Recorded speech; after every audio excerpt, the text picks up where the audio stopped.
আপনার কাছে কি মনে হয় যে ২৫ ব্যাচের যে রেজাল্টে একটা পরিবর্তন এসেছে, তো ২৬ ব্যাচের রেজাল্টেও কি এরকম পরিবর্তন আসতে পারে? নাকি ওদের রেজাল্ট ওরা আরো ভালো করতে পারবে এই চেঞ্জ সম্পর্কে আগে থেকে জানার কারণে? আচ্ছা, এখানে পরিবর্তনের যে ব্যাপারটা, পরিবর্তনটা আসলে ২ রকম হতে পারে, ভালো বা খারাপ। হ্যাঁ। এখন হচ্ছে যে যারা রেজাল্ট পাচ্ছে তাদের কাছে কিন্তু ডেফিনিটলি এটা খারাপ হবে এরকম যে না কেন হচ্ছে আমাদের সাথে এরকম এমন হলো, হলো যে আগে তো হচ্ছে আরো বেশি জিপিএ 5 দিত, আমাদেরকে কেন দিল না এরকম।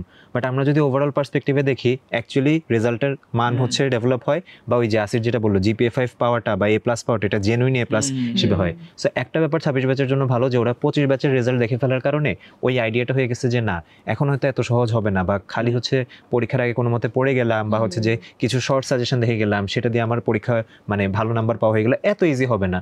সো ডেফিনেটলি সামনে হচ্ছে যে তোমাদের বেলায় এসে জিপিএ 5 বাড়ুক বা পাশের হার বাড়ুক কমুক যাই হোক না কেন, তোমার কিন্তু এই কনজারভেটিভ চিন্তাটা এইভাবে করা উচিত যে না আগে থেকে সতর্ক থাকা।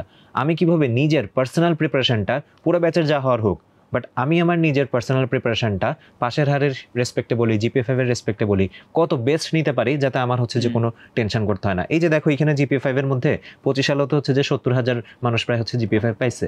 সো তাদেরকে কিন্তু কিছু ইফেক্ট করে নাই এখানে, কোয়েশ্চেন কঠিন হয়েছে নাকি বা হচ্ছে যে খাতা দেখা কঠিন হয়েছে নাকি, কিছু ইফেক্ট করে নাই।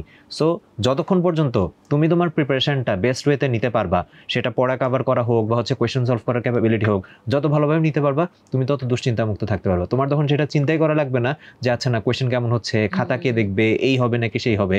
ডেফিনেটলি কিছু না কিছুতে এদিক সেদিক হয়তো হইতেই পারে যে খাতা কার কাছে যাচ্ছে বা এগুলা, কিন্তু তুমি নিজে যত বেশি সেফ থাকবা ততই কিন্তু তোমার জন্য ভালো।